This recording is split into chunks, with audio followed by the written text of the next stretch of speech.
Чичо Петар го е видял. Значи е истина, Георги Бенковски е тук.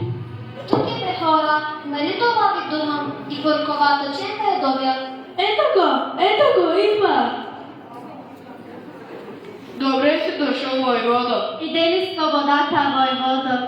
Братя, преди 3 месеца, когато ви призовах да се изправим срещу душманите, вие имахте право да ме предадете, но не го направихте. Времето вече дойде, братя. Сега ми кажете, искате ли бунт или ще останете покорни слуги на султана? Бунт!